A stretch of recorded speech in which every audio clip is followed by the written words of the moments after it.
Bien, sean bienvenidos y bienvenidas al webinar Determinación y Soluciones de Problemas en Sistemas Residenciales y Comercial Ligero. Agradecemos su presencia de primera mano y nos sentimos honrados con su asistencia a este evento. Un cálido saludo a los amigos que nos acompañan desde Panamá, Costa Rica, Colombia y mi querido El Salvador en este evento. Mi nombre es Abel Rodríguez y en esta sesión seré su maestro de ceremonia. Como empresa queremos demostrar que nos preocupamos por cada uno de nuestros clientes y miembros de la familia Copper Group. Es por ello que cada mes traemos 2 diferentes seminarios en línea para ustedes. Invitamos a que nos sigan en nuestras redes sociales de Facebook, Instagram y YouTube como Copper Group El Salvador, Copper Group Colombia, Copper Group Panamá y Copper Group Costa Rica. Antes de iniciar, comparto con ustedes las siguientes indicaciones. La sesión está siendo grabada y será subida a nuestro canal de YouTube. Zoom cuenta con la herramienta de preguntas y respuestas que podrán encontrar en la parte inferior de la ventana y todas las preguntas serán respondidas al final del webinar. Cualquier comentario o problema técnico pueden escribirlo en el área del chat. Esta tarde nos honra con su presencia el ingeniero de servicios de las líneas de unitario IBRB para Daikin Latinoamérica, el ingeniero Carlos Navarro. Carlos, bienvenido. Es un gusto contar con tu presencia y en estos momentos te cedo la palabra para iniciar con tu ponencia. Muchas gracias, Abel. Bueno, vamos a compartir en la pantalla.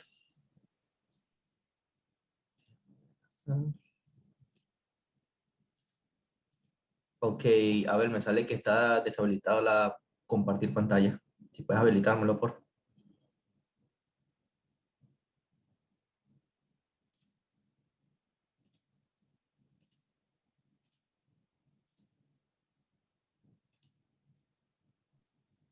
Listo, Carlos. ¿Pruebas ahora? Ahora sí. ¿Me confirmas que puede ver mi pantalla?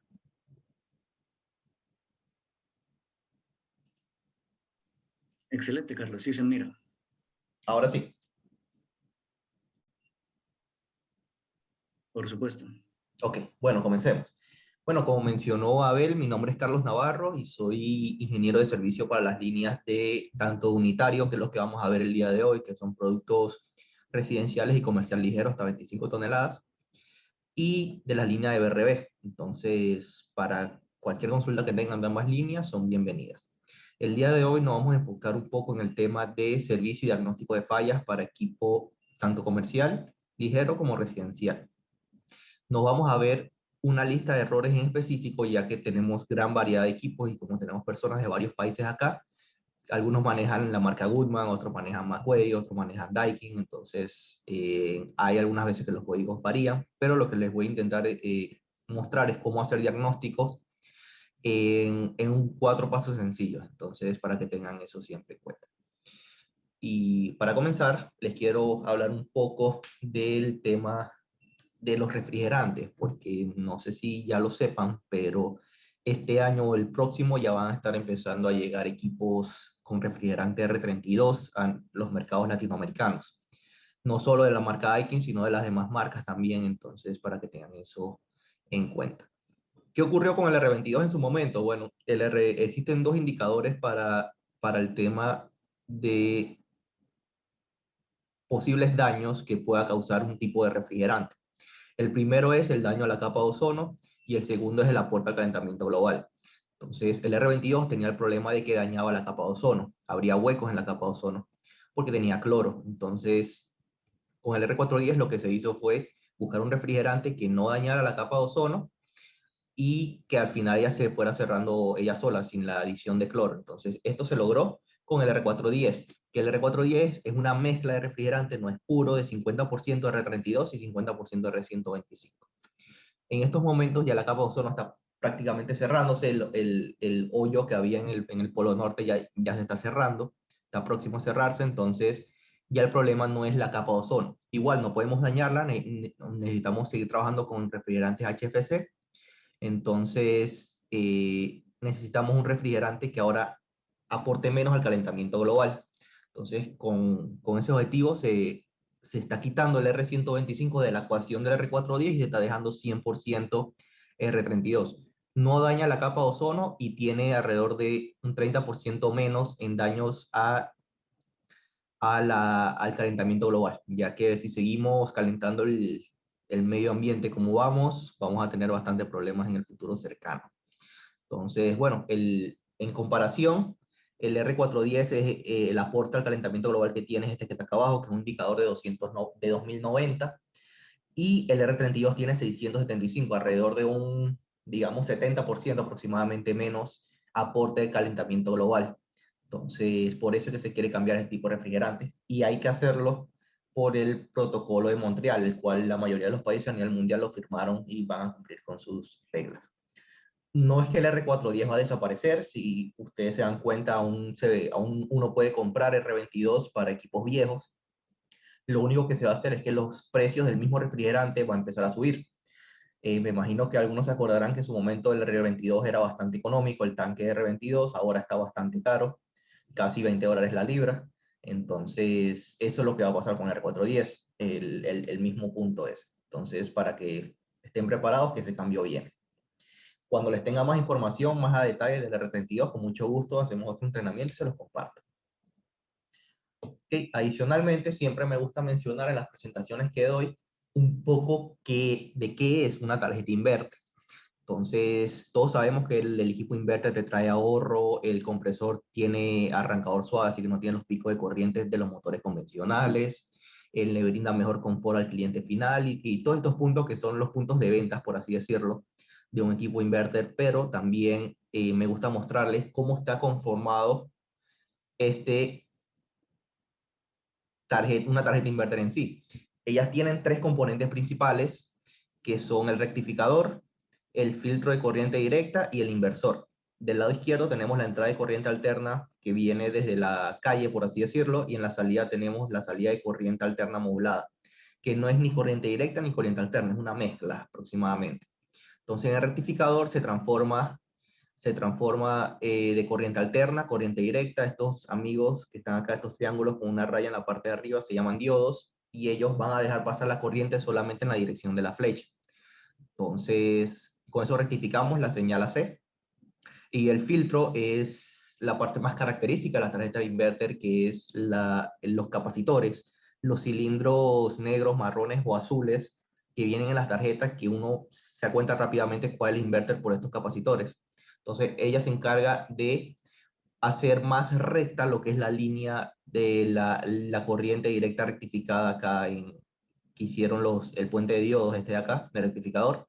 Y el inversor es el que se encarga de transformar la corriente directa que nos tira los capacitores en corriente alterna modulada. Estos dispositivos se llaman transistores, específicamente IGBTs, y ellos se van a encargar de encenderse y apagarse de tal modo de que se forme una onda de corriente alterna generada a partir de pasos de corriente directa.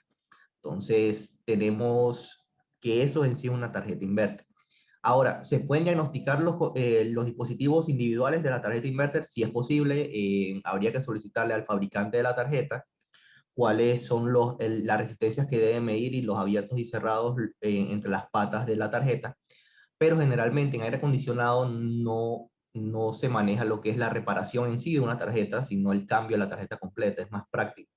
Es más, todas las marcas no te venden los componentes individuales prácticamente, sino que te venden la tarjeta completa. Y mientras el equipo esté en garantía, lo que se maneja son cambios de tarjeta completa y es lo que se da en garantía, no una parte de la tarjeta. Pero bueno, esto es lo que les quería mostrar sobre el tema de la tarjeta inverter. Ahora, un punto importante, tanto en instalación como en reparaciones mecánicas en los equipos de aire acondicionado, es el tema del vacío. Usualmente las personas no manejan este tipo de dispositivo que está acá arriba a la derecha, o vacuómetro, como se llama. Hay algunos digitales que te muestran el número directamente, que son los mejores. Entonces, tenemos que cada marca tiene su reglamento en su manual de instalación hasta cuántos micrones hay que llegar al momento de hacer vacío. El vacío no se hace por tiempo, el vacío no se recomienda hacerlo con las pulgadas de mercurio que salen en el manómetro de baja, antes del cero. Se recomienda hacerlo en micrones. Entonces, nosotros como marca, para la mayoría de nuestras líneas de equipo, aproximadamente el 90%, pedimos que se llegue hasta por debajo de 500 micrones y que se mantenga por 10 minutos. Para BRB, por ejemplo, un equipo más comercial, por así decirlo, de mayor capacidad, se pide que se llegue a 500, por debajo de 500 micrones y que se mantenga por 1 hora. Entonces uno apaga la bomba, cierra las válvulas, apaga la bomba y se debe mantener por debajo de 500 por más de 1 hora. En unitario se pide que sea por 10 minutos. Entonces tenemos una línea, que es una línea bastante nueva, que es un equipo asiático de descarga vertical hasta 5 toneladas, que ya pide 350 micrones y que se mantenga por debajo de 500 durante 2 minutos. Entonces, para saber hasta cuántos micrones o cuáles son las indicativas de instalación del equipo que van a instalar, deben referirse al manual de instalación de ese equipo. Generalmente el personal de Cooper tiene los manuales digitales y se los pueden compartir con mucho gusto. Si ellos no lo tienen, me lo piden a mí y yo se los comparto a ellos. Entonces, para que siempre estemos al tanto y pendientes de este tipo de cuestiones. Ok, antes de revisar cualquier equipo por cualquier falla que tenga, que les haya salido un error o el cliente se queja que no enfría o cosas por el estilo, siempre es importante revisar la parte eléctrica. Hay problemas que se pueden generar porque se cae una fase, si el equipo es trifásico, por ejemplo, que en vez de tener entre fases los 220, te está tirando 110, se cayó una fase, por ejemplo. Entonces, te puede marcar un error, oye, mi suministro eléctrico no está bien y resulta que solamente era que se cayó una fase y hay que repararlo. También podemos tener breaker dañado, me pasó hace poco que el voltaje estaba totalmente variando, o sea, no sabíamos qué le estaba pasando al equipo, medimos en el breaker principal, estaba bien, pero en el breaker del mismo equipo individual estaba como había un falso contacto. Entonces, son temas sencillos, pero que algunas veces da un poco de dolor de cabeza, ya que el equipo, si no recibe el voltaje correcto, no se puede analizar el mismo y no te puede tirar un error específico de qué es lo que está pasando. Entonces, para que tengan eso en cuenta y siempre medir tanto voltaje como las fases y el equipo es trifásico para ver si están girando en el sentido correcto. Ok, en el tema de tarjetas, por ejemplo, hay equipos que traen más de una tarjeta, principalmente comercial ligero. Residencial usualmente es una tarjeta en el evaporador, una tarjeta en el condensador, pero en comercial ligero hay algunas veces que traen hasta 3 o 4 tarjetas. Entonces, solo una tarjeta es inverter. Entonces, todas las demás tarjetas tienen una entrada, una alimentación que se las marco acá arriba, en este caso 208, 230, monofásico 60 Hz, y tienen una salida. Esta salida, por ejemplo, puede ir a una tarjeta inverter. Entonces, como esta tarjeta en sí no es la inverter, la salida también debería ser 208, 230, monofásico 60 Hz. Entonces ahí podemos medir para ver si la entrada y la salida está correcta. Si la salida de voltaje está incorrecta, principalmente se puede deber a un daño dentro de la misma tarjeta y tenemos que proceder a cambiarla. Y eso no descarta que haya más problemas en las demás tarjetas que se alimentan a partir de este punto, pero tenemos ese detalle. Ok, ahora antes de entrar en el tema en los sensores, me gustaría darle los 4 pasos que manejo yo personalmente para el diagnóstico de falla. El primero sería la identificación del error o del problema que tiene el equipo. En este ejemplo que les traigo ahorita, tenemos la serie F para mini split asiático que viene de China, principalmente serie SL, que son los errores relacionados con termistores de temperatura. Entonces, el primer paso sería identificar el error. Ejemplo, F1, termistor de retorno de aire abierto, ¿ok? Identificamos el error. El segundo paso sería verificar las partes, sería revisar las partes involucradas. En este caso, como un termistor, sería revisar que el termistor esté en buen estado, que el cable no esté pelado en ningún punto, que el bloque esté conectado y que no se vea ningún daño en la tarjeta. Entonces, ese sería el segundo paso. El tercer paso es analizar cómo es el flujo de información y este paso es clave, señores, para poder hacer diagnósticos con equipos que tienen tarjetas electrónicas. En este ejemplo les traigo un sensor. Entonces, el sensor tiene un bulbo que viene con un pedazo de cobre que usualmente se corroe y se pone verde con el tiempo y deja de medir correctamente. Pero ese bulbo mide la temperatura y lo transforma a una resistencia, un valor en ohmios. Entonces, ese valor se lo manda a la tarjeta y la tarjeta se encarga de hacer el análisis en su programación interna para ver si manda más refrigerante, manda menos refrigerante, sube la velocidad del compresor, baja la velocidad del compresor, lo que tenga que hacer. Entonces, en este caso, el sensor le manda a la tarjeta una resistencia. Entonces, tenemos que el flujo de información es del termistor hacia la tarjeta. Entonces, para hacer la medición, que es el cuarto paso, medir las diferentes partes involucradas, medir los valores, ya sea voltaje, resistencia, corriente o el que sea, sería con el equipo desenergizado, porque necesito desconectar el sensor para medir en las terminales del sensor si la resistencia que nos envía es correcta. Entonces, aquí les traigo más sensores: F3, termistor de temperatura ambiente; F4, salida del condensador; y F5, descarga del compresor. Y los manuales de servicio usualmente traen estas tablas de relación entre la temperatura y la resistencia del termistor. Si tomamos, por ejemplo, que tenemos problemas con el termistor de temperatura ambiente que está ubicado en el condensador y queremos saber cuál es el valor de resistencia que me debe medir a una temperatura específica, bueno, supongamos que la temperatura exterior es 35 grados centígrados o 95 grados Fahrenheit. Entonces, si nos vamos a la tabla, sensor de temperatura ambiente nos da que debería medir 13.07 kiloohmios. Entonces, cuando degenerizamos el equipo, desconectamos el sensor y lo medimos con el multímetro, medimos la resistencia, nos debería marcar aproximadamente 13.07 kiloohmios o 13.070 kiloohmios. Si nos marca ese valor, significa que el sensor está bien. Entonces, el sensor está mandando la información correcta. Entonces, el problema está en la parte que la está recibiendo, que en este caso es la tarjeta, y debemos proceder a cambiarla. Ahora, si no logramos medir los 13.07 kiloohmios, medimos un valor extremadamente grande, extremadamente bajo, abierto o cerrado, significa que el problema está con el termistor en sí y debemos proceder a cambiarlos. Entonces, cuando tenemos que la parte le envía la información a la tarjeta, usualmente tenemos que degenerizar el equipo, hacer la medición y revisar contra las tablas de temperatura versus resistencia en este ejemplo. Ahora les traigo otra parte, que es la resistencia del cárter. Les traigo esta y otra que se las muestro más adelante, que actúa igualmente que un motor. Nuevamente, esta es para equipos comercial ligero, principalmente. El equipo residencial no trae resistencia del cárter, y en nuestros mercados, aquí tenemos gente, bueno, en Colombia sí es un poco más, hay zonas más frías, pero en Panamá, en Costa Rica, Colombia, usualmente la temperatura está por encima de los 20 grados centígrados, entonces no necesitan resistencia al cárter. Ya cuando la temperatura baja a los 20 grados centígrados, 20 o 25, sí se necesita resistencia al cárter para calentar el aceite y el refrigerante del compresor. Pero bueno, en este caso, tenemos que nos marca un error de resistencia al cárter, o nos damos cuenta que la resistencia al cárter no está calentando correctamente. Entonces analizamos el plug conectado a la tarjeta, CCH por sus siglas en inglés, Crankcase Heater.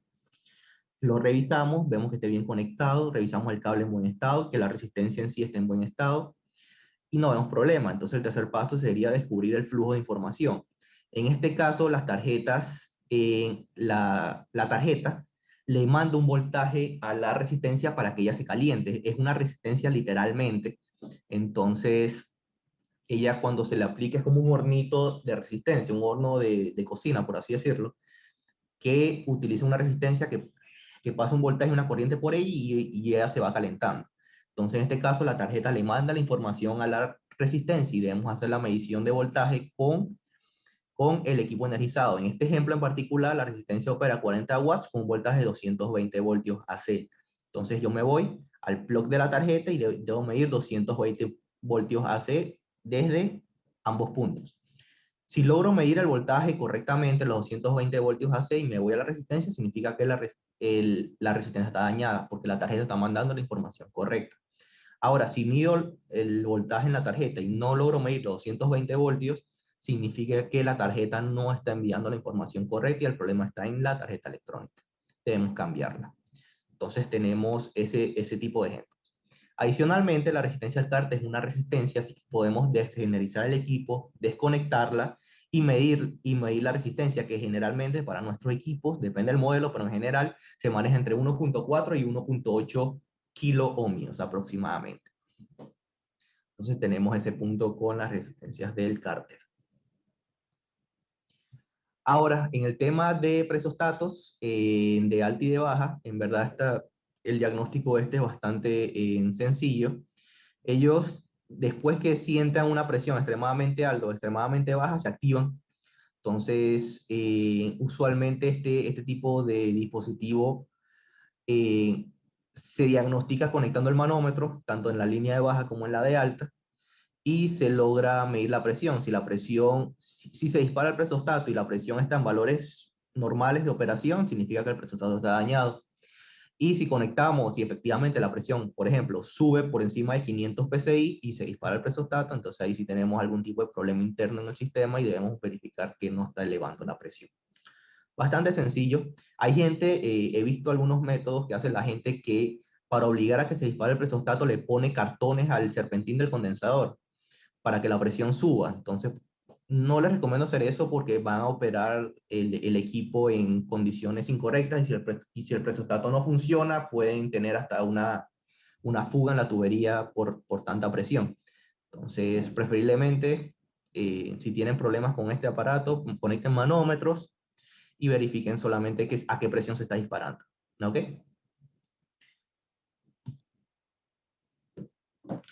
Adicionalmente, tenemos unos sensores de presión de alta y de baja, que esto lo tienen los equipos más sofisticados, lo que son 100% inverter en comercial ligero, y también los traen los equipos de BRB. Entonces, estos no son un presostato, se le llama switch de presión y de baja y de alta, y ellos son un ejemplo particular. Ya hasta el momento les mostré los sensores que le envían la información a la tarjeta, le mostré la resistencia del cárter que la tarjeta le envía la información a la resistencia y ahora tengo este que recibe y envía información de la tarjeta. Entonces, si se dan cuenta acá abajo, ellos tienen 3 cables.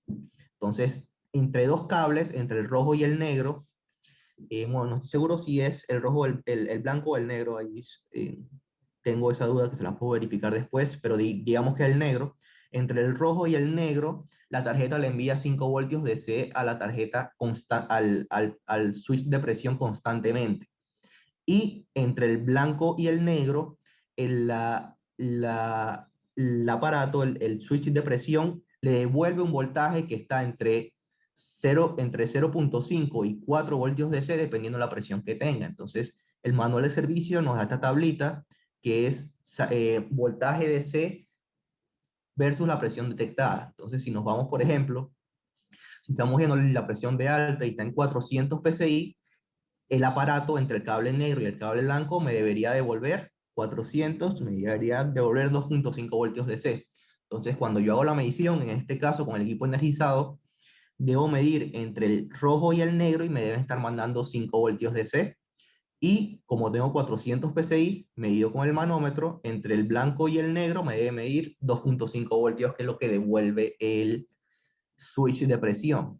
Entonces, bastante interesante ya que podemos tener ambas opciones. Si no logro medir los 5 voltios DC, significa que la tarjeta no está mandando la información y está dañada. Y la otra es que si mido el voltaje, por ejemplo, me marca 0.5 voltios, significa que la presión está en 0, pero cuando conecto el manómetro está en 200, entonces significa que el mismo aparato está dañado y hay que cambiarlo, el mismo switch de presión. Entonces tenemos esos 3 tipos de elementos que le envían información a la tarjeta, que reciben información de la tarjeta y los que tienen doble vía.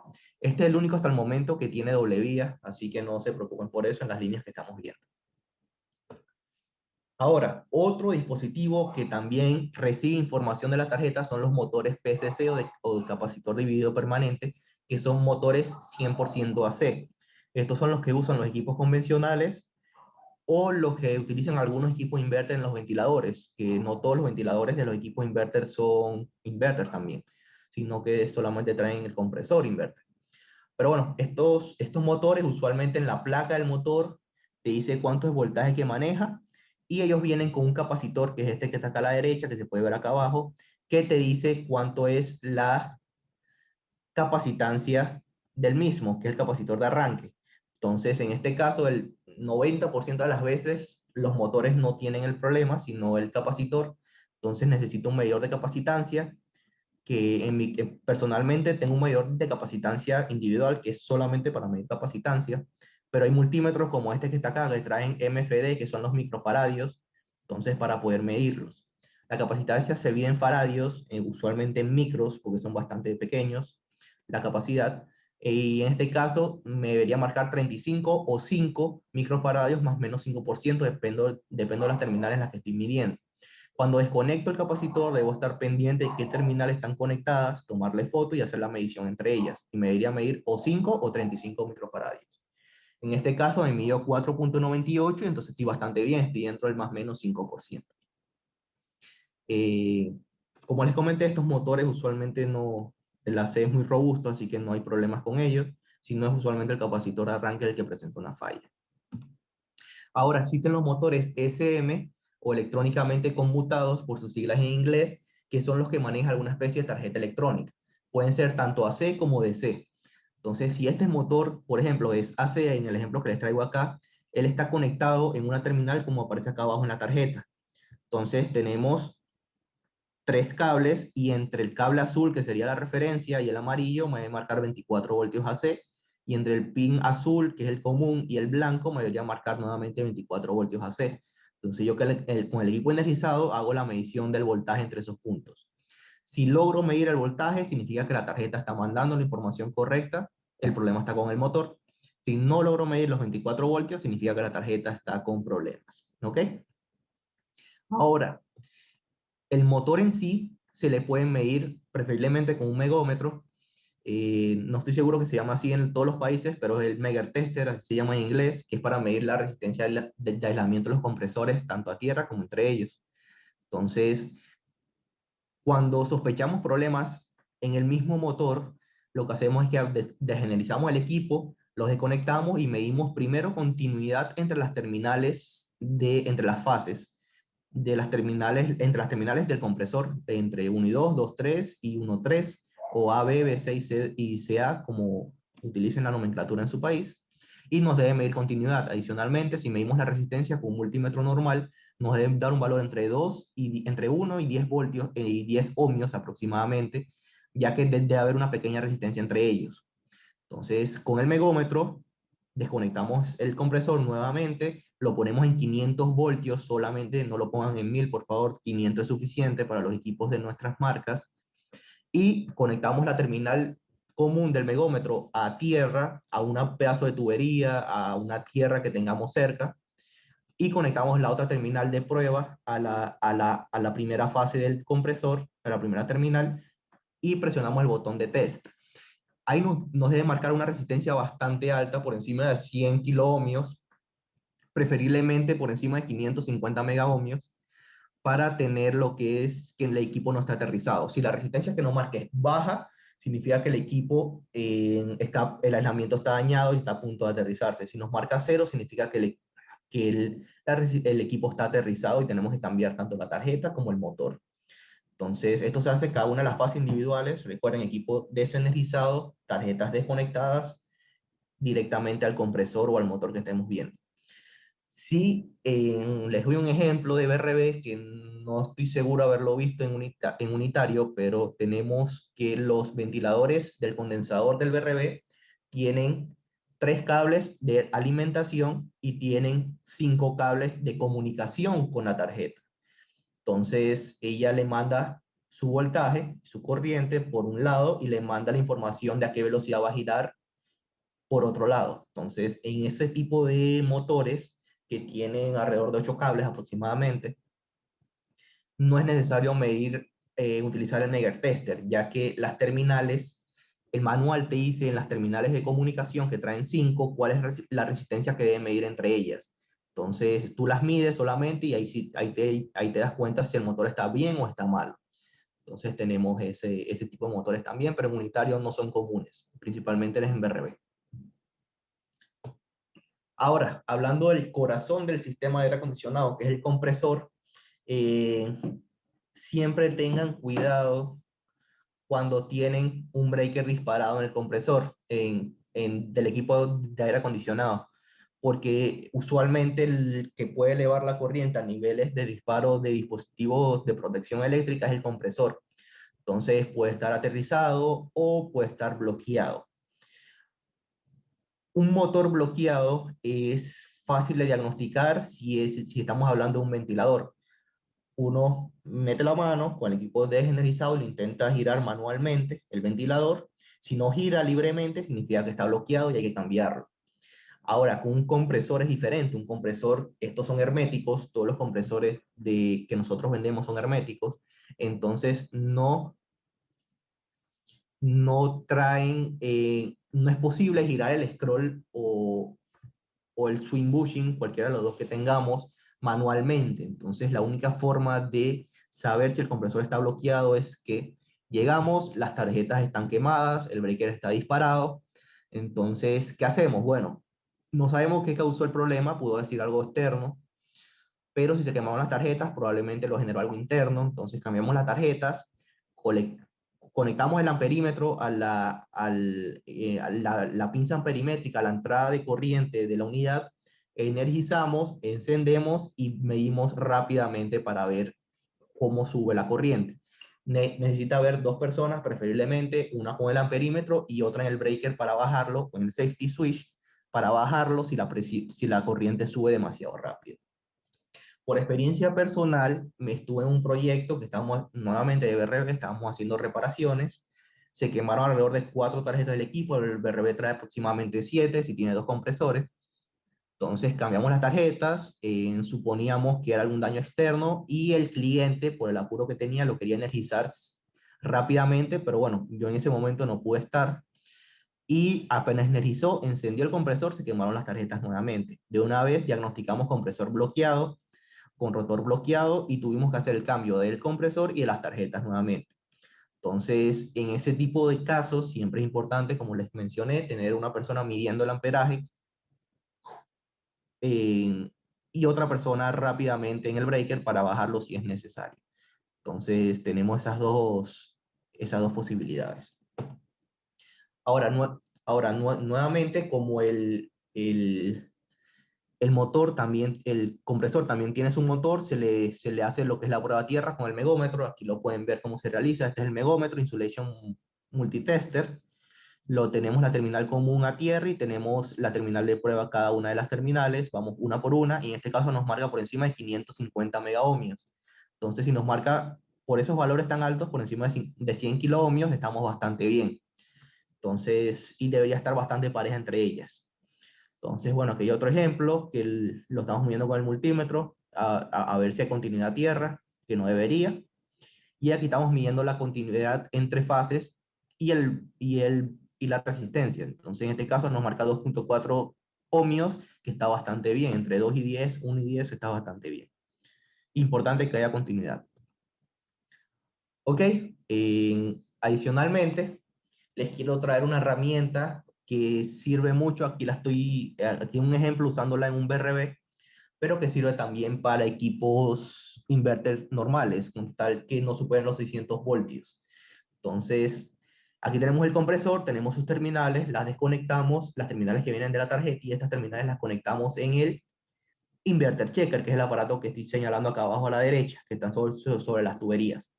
Él haría de compresor. Entonces, energizamos la unidad y el BRB tiene un modo especial que es un modo de prueba que gira el compresor a 10 Hz, pero lo pueden hacer directamente con el equipo. Si no tiene modo de prueba, energizarlo y ponerlo a funcionar. Entonces, el inverter checker tiene estos 6 LEDs que están acá arriba. Entonces, uno lo enciende y ellos van a empezar a parpadear en un patrón que es fácil de notar. No, o sea, enciendo, me apago y van así. Uno se enciende, el otro se apaga y así van. En un ritmo. Pareciera que estuvieran bailando todos los LEDs. Entonces, si hay alguno fuera de ritmo, uno totalmente encendido o totalmente apagado, significa que hay problemas con alguno de los componentes que les mencioné al inicio de la tarjeta inverter, ya sea un diodo o un transistor. Adicionalmente, el que yo tengo tiene la opción de OK o NG, que NG es not good por sus siglas en inglés, o que está mal, que también me dice si está bien o está mal.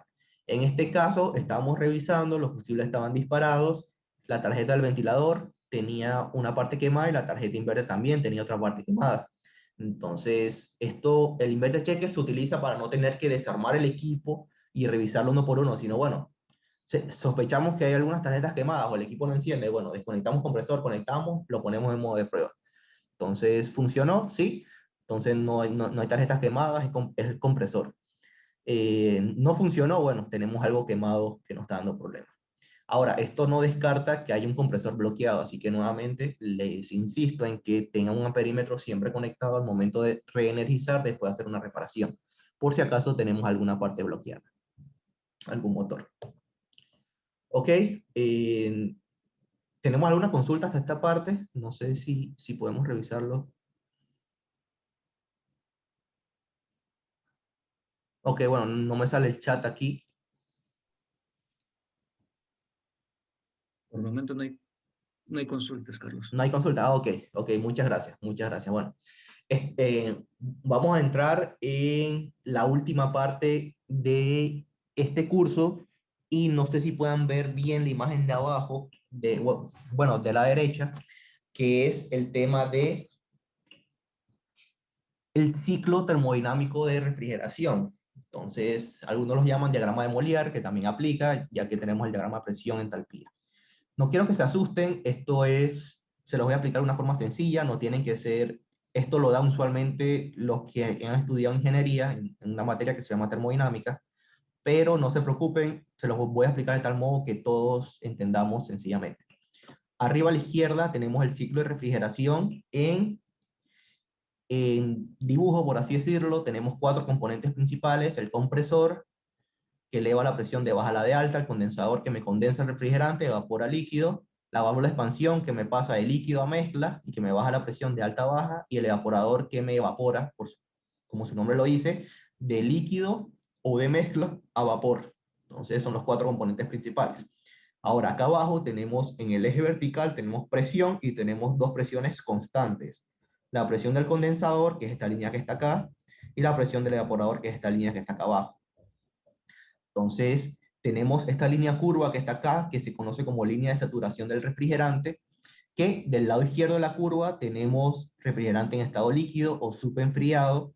A la parte derecha de la curva, en la parte de afuera, tenemos refrigerante sobrecalentado o en vapor.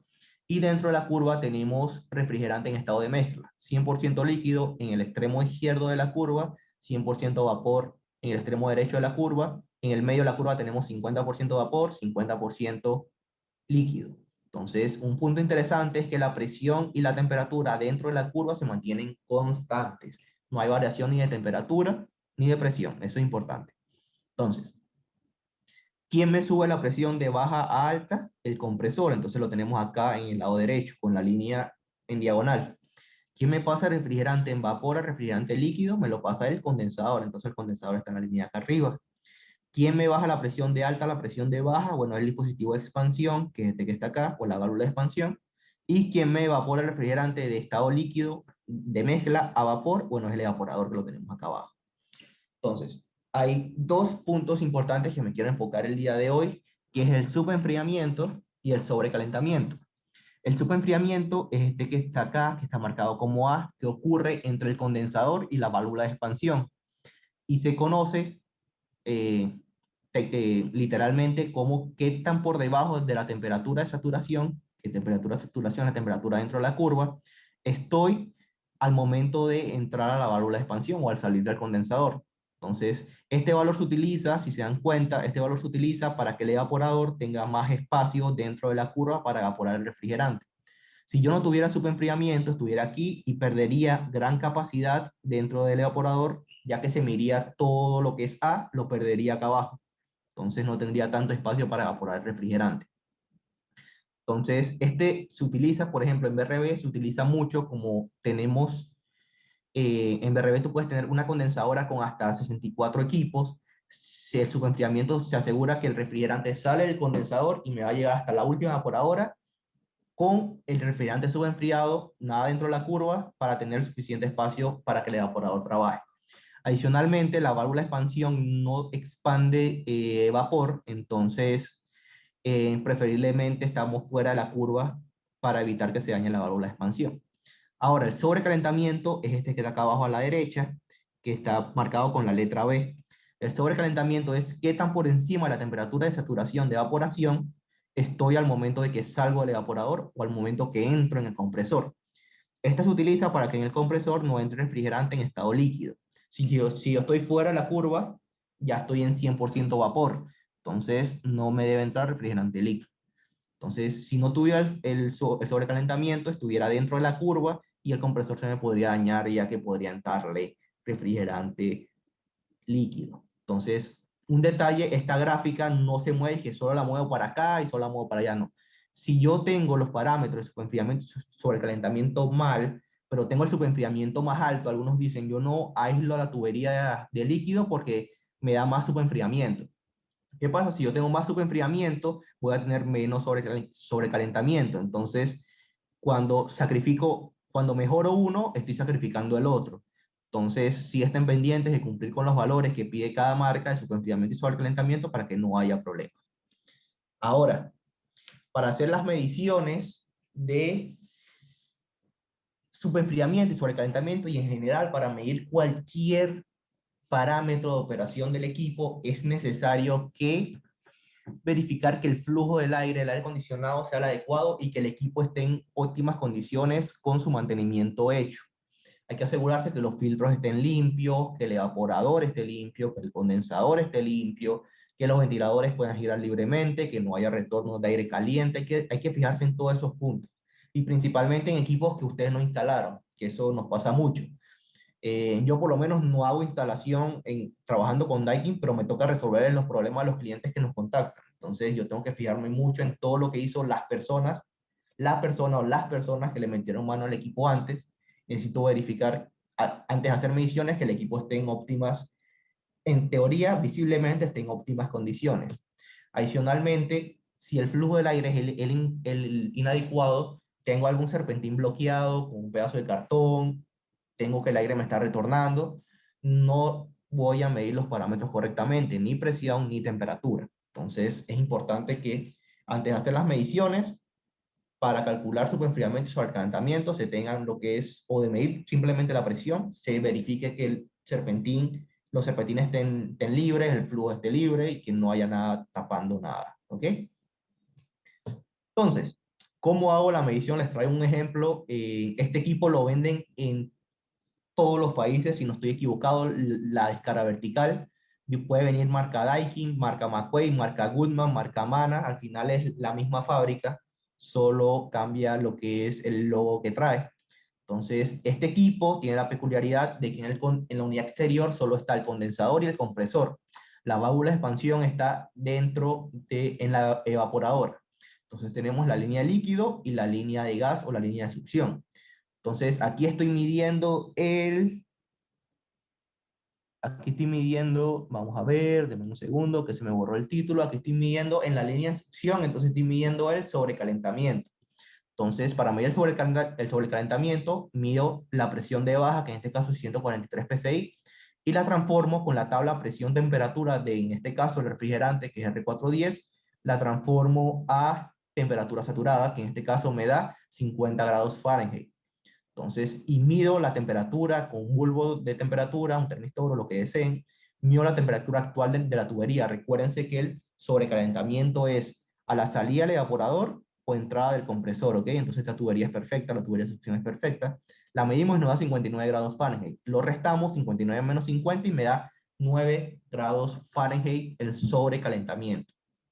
Les comento que Daikin para sus equipos maneja un sobrecalentamiento de aproximadamente 8 grados Fahrenheit, pero en un rango de 7 a 9 o de 6 a 10 está bastante bien el superenfriamiento y el sobrecalentamiento. El parámetro sirve para ambos. Ahora, cuando voy a medir el superenfriamiento, acuérdense que el superenfriamiento es entre el condensador y la válvula de expansión. En este caso, como la expansión está en el evaporador, la tubería de líquido es perfecta para medirlo. Mido la temperatura de alta, 417 psi, la transformo a temperatura saturada con la tabla presión-temperatura del R410 y me da 120 grados Fahrenheit. Mido la temperatura de la tubería y me da que está en 109 grados Fahrenheit, los resto y me da 11 grados Fahrenheit, que está bastante bien, está bastante cerca de 8. Entonces, en grados Celsius, si trabajan con grados Celsius, la temperatura es 5 grados en Celsius de superenfriamiento sobre el calentamiento, pero entre 4 y 6, 3 y 7 está bastante bien. Entonces, si nos marca 20 grados Fahrenheit o 20 grados Celsius o 0 o 1, ahí sí tenemos problemas y debemos cargar refrigerante, que es lo principal que se utiliza este tipo de parámetros. Ahora, algunas posibles causas de alto sobrecalentamiento. Usualmente un alto sobrecalentamiento indica que el equipo está a falta de refrigerante o hay una restricción en la línea de líquido. Entonces, esto es lo que principalmente conlleva un sobrecalentamiento, un alto sobrecalentamiento. Un bajo sobrecalentamiento usualmente indica lo opuesto, que significa que el equipo está sobrecargado de refrigerante, la válvula de expansión está sobrecargada y no puede expandir todo el refrigerante correctamente. Entonces tenemos ese tipo de casos para bajo sobrecalentamiento. Ahora, un bajo subenfriamiento usualmente indica lo mismo que un alto sobrecalentamiento, acuérdense que están correlacionados, y significa que un bajo subenfriamiento le falta refrigerante. Entonces, si hacemos la medición y medimos que está el superfriamiento bajo y está el sobrecalentamiento alto, efectivamente al equipo le falta refrigerante y debo cargar. Cuando el equipo está bien cargado, no hay problema en el tema de superenfriamiento y sobrecalentamiento. Entonces también puede tener largas tuberías o una alta separación vertical, pero si estamos dentro de los parámetros que exige el manual de instalación en temas de distancias verticales y horizontales, no deberíamos tener problemas con el superenfriamiento o sobrecalentamiento. Y ahora, un alto superenfriamiento indica lo mismo que un bajo superenfriamiento, que es que está sobrecargado de refrigerante. Entonces, el condensador usualmente está muy lleno de refrigerante y no se superenfría y se superenfría de más. Entonces, tenemos ese problema. ¿Ok? Bueno, ¿tienen alguna consulta? Muchas gracias, Carlos. Ya, Realmente ha sido una ok. presentación muy interesante y espero que sea ayude para cada uno de nuestros asistentes. En este momento, como lo dices, vamos a abrir el espacio de consultas y de hecho sí tenemos un par. Ok. Nos consulta cuáles son las temperaturas mínimas consideradas en ambos casos, refiriéndose al sobrecalentamiento y al sobreenfriamiento. Ok, usualmente en grados Fahrenheit sería 4 o 5 grados Fahrenheit para que estemos en el límite de que está bien, pero usualmente un equipo que le falta refrigerante, por ejemplo, te lo marca en 0 o 1. Entonces, para que tengas ese detalle. Y en sobrecalentamiento es exactamente lo mismo. Lo mínimo sería 0 o 1, que indica que está el sistema con exceso de refrigerante y usualmente un valor de 4 o 5 grados Fahrenheit está bastante bien, que serían unos 3 o 4 grados Celsius aproximadamente. Para nuestra marca, si necesitas averiguar la de otra marca que no sea nosotros, ejemplo, otro fabricante, ahí tendrías que consultar con ellos, ¿ok? Excelente, Carlos. Eh, de hecho, aquí nos consultan también cuánto tiempo, según los pasos presentados, debería durar encontrar una falla. ¿Cuánto tiempo debería encontrar una falla? Bueno, ahí depende mucho del técnico. Eh, Usualmente si el equipo te marca un código de error es mucho más fácil diagnosticarlo, ya que el error te da una pista de más o menos por dónde va la cosa. Ahora, si no te marca error el equipo, te puede, o sea, es más complicado. Ejemplo, el equipo no enfría, el equipo se apaga y se prende solo, que no te marca error, entonces sí tenemos que verificar parte eléctrica, si no es parte eléctrica, parte mecánica, revisar sensores, entonces, si tienes, depende mucho de si tienes un error o no tienes un error. Pero pues tiempo específico no te lo puedo dar, ya que depende mucho del técnico y la experiencia que tenga. Muchas gracias, Carlos. Aquí nos consultan que si nuestros equipos, los equipos Daikin comercial e industrial cuentan con un sistema de monitoreo. Sistema de monitoreo remoto, ¿te refieres? Ok, sistema de monitoreo en sí se está lanzando para BRB, pero aún no se ha terminado de lanzar. Se está lanzando desde el año antepasado, pero por temas de permisos en los países y eso aún no tenemos el sistema de monitoreo completo. Funciona con el cliente adquiere una licencia, nosotros hacemos unas configuraciones en el equipo, tenemos que darle un montón de direcciones para identificarlos y podríamos revisarlo desde cualquier punto que tenga acceso a internet con clave y con usuario y contraseña. Entonces la información se almacenaría en nuestros servidores en Japón, pero para unitario no tenemos ningún sistema de monitoreo. Si te refieres a un aparato para conectarse al equipo, para unitario no tenemos, solo tenemos para BRB que se llama Service Checker. en el que te permite leer todos los parámetros de operación, presiones, temperaturas, pasos de válvula de expansión y demás. ¿Ok? Muchas gracias. Y la última pregunta, que es a manera también de comentario, que dice que he escuchado un poco sobre la prueba de nitrógeno, para qué sirve y qué tan importante es dicha prueba para equipos residenciales y por La, cuánto tiempo debería de hacerse. ok, la prueba con nitrógeno, que se mantiene nitrógeno por 12 o 24 horas, ya sean 200 PSI para equipo unitario o 550 para equipo RB, se utiliza para detectar fugas. Muchas de las personas que me ha tocado trabajar no hacen esta prueba porque ellos dicen si el vacío no me da, significa que tengo fuga. Ahora, para encontrar una fuga, tú tienes que inyectarle nitrógeno a la tubería para revisarlo. Entonces, lo ideal, la forma correcta de hacerlo es después que tú haces la instalación de la tubería, conectas todos los flares, todas las tuercas, las aprietas, está toda la tubería soldada y toda la tubería conectada, con los vástagos cerrados, tú inyectas nitrógeno. Ahora, con esa inyección de nitrógeno, inyectas, ejemplo, en residencial 200 PSI y lo dejas ahí por un par de horas. Entonces, si la presión no baja, significa que no tiene fuga. Entonces está bastante bien. Ahora, si la presión baja, significa que tienes fuga de refrigerante en algún punto y debes encontrarlo. Usualmente con el nitrógeno uno las escucha porque el nitrógeno es, o sea, hace ruido al momento de salir por el pequeño fisura que tenga la tubería. Ahora, yo he tenido dolores de cabeza bien grandes por temas de personas que en BRB, por ejemplo, que no hacen la prueba de nitrógeno o la hacen a unas presiones muy bajas. Entonces, ten cuidado con eso. Ahora, si haces una prueba de nitrógeno y la presión subió, significa que tienes fuga en el vástago y que no está cerrando correctamente. Entonces, se te pasó refrigerante al lado de nitrógeno, entonces ten cuidado. Ahora, si te refieres a soldar con nitrógeno, que puede ser la otra opción de la pregunta, significa cuando uno suelda o cuando uno eleva la temperatura del cobre y hay oxígeno en el ambiente, él se corroe, se vuelve negro y se forma una escoria, un sucio negro que queda dando vueltas con el refrigerante y te tapa filtros, te daña válvulas de expansión y te puede hasta dañar un compresor. Entonces, soldar con nitrógeno es extremadamente importante porque el nitrógeno desplaza todo el aire, que incluye oxígeno, dentro de la tubería. Tú la sueldas y cuando la picas, por ejemplo, para hacer una prueba, está nítida la tubería, está como nueva. Ahora, haz la prueba de soldar sin nitrógeno, pícale y vas a ver que está totalmente negra por dentro. ¿Ok? Muchas gracias, Carlos. De hecho, aparecieron más preguntas que de, eso, de tu opinión sobre el barrido de nitrógeno para lograr un buen vacío. Ok, existe una forma de hacer vacío que se llama el triple vacío, así se llama, que es uno empieza a hacer vacío, llega a 4000 micrones, uno apaga la bomba, inyecta 2 o 3 PSI de nitrógeno, lo bota, lo deja una hora, lo bota, vuelve a hacer vacío hasta 1500, inyecta un poquito de nitrógeno, lo bota y sigue haciendo vacío hasta 500. Lo bueno del nitrógeno seco es que te absorbe humedad.